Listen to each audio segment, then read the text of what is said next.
कोपरगाव बसस्थानकाच्या आवारात अनेक ठिकाणी काँक्रिटीकरण उखडले जाऊन खड्डे पडले आहेत.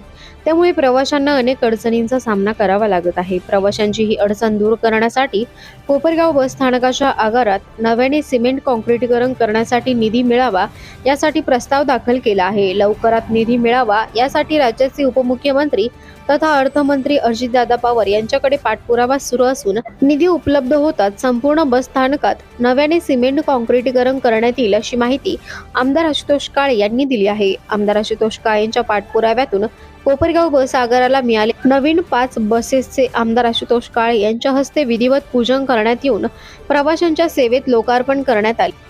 या प्रसंगी प्रसार माध्यमांशी संवाद साधताना ते बोलत होते. यावेळी कोपरगाव बस स्थानकालगत सुरू असलेल्या व्यापारी संकुल व बस चार्जिंग स्टेशनच्या कामाची त्यांनी पाहणी करून लवकरात लवकर काम पूर्ण करावे अशा सूचना दिल्या. कोपरगाव आगाराला पुन्हा नवीन 5 बस दिल्याबद्दल आमदार आशुतोष काळे यांनी राज्याचे मुख्यमंत्री देवेंद्र फडणवीस, उपमुख्यमंत्री तथा अर्थमंत्री अजितदादा पवार, उपमुख्यमंत्री एकनाथजी शिंदे, परिवहन मंत्री नामदार प्रताप सरनाईक यांचे कोपरगाव मतदारसंघातील जनतेच्या वतीने व प्रवाशांच्या वतीने आभार मानले.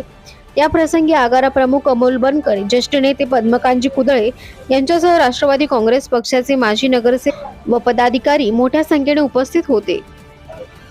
आज या ठिकाणी परिवहन खात्याच्या माध्यमातून अजून म्हणजे पहिले 5 आणि आता 5 अशा 10 बस आपल्याला नवीन कोपरगाव बस डेपोला मिळालेले आहे.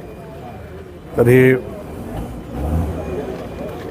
डेपोची जी काय अडचण आहे ती काही अंशी या निमित्ताने कमी होणार आहे. बऱ्याच बसेस जुन्या झालेल्या आहे आणि म्हणून आपण दिवाळीच्या अगोदर मागणी केलेली होती आणि दिवाळीनंतर टप्प्याटप्प्याने या बसेस येणार होत्या. तर पहिला टप्पा 5चा आणि आता हा 5चा दुसरा टप्पा.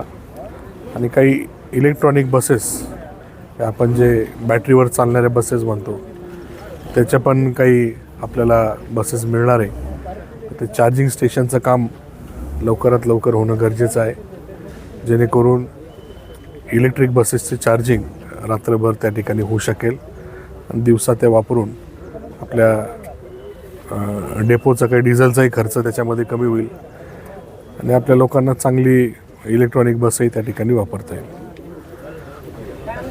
दादा, बस स्थानक आहे त्याची मोठ्या प्रमाणात दुरावस्था झाली, अनेक ठिकाणी खड्डे पडले, अनेक ठिकाणी पाणी साचले, नागरिकांचे हाल होत आहेत. काय ते बस स्टँडचं जे काही परिसर आहे त्याचं काँक्रिटीकरण तुम्ही म्हणता तसं फुटलेलं आहे, खड्डे पडलेले.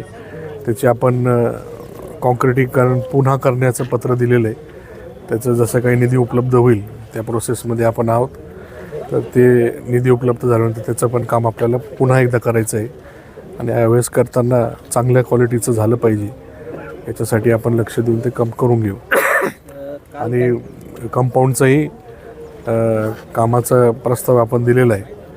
ते कंपाऊंडची हाईट आता कमी पडणार आहे, कारण जे काही आता इथं काँक्रिटीकरण होतं आहे त्याचा टॉप आणि कंपाऊंडचा टॉप त्याच्यामध्ये फार काही अंतर राहणार नाही किंवा काही ठिकाणी कंपाऊंडच्या वरती तो टॉप जाणार आहे, म्हणून कंपाऊंडही पुन्हा एकदा करावं लागणार आहे. काल काही तरुणांच्या वतीने शहरामध्ये आंदोलन करण्यात आलं आहे, काय सांगता? आता आंदोलन करण्याचा प्रत्येकाचा अधिकार आहे.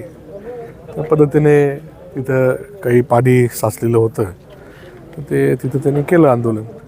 नगरपालिकेच्या माध्यमातून ते करून घेऊ. नगरपालिकेने त्यावेळेस मागच्या काळात तिथं काम रिपेअर केलेलं होतं, खराब झालं ते पुन्हा करता येईल, त्याच्यामध्ये काही नाही.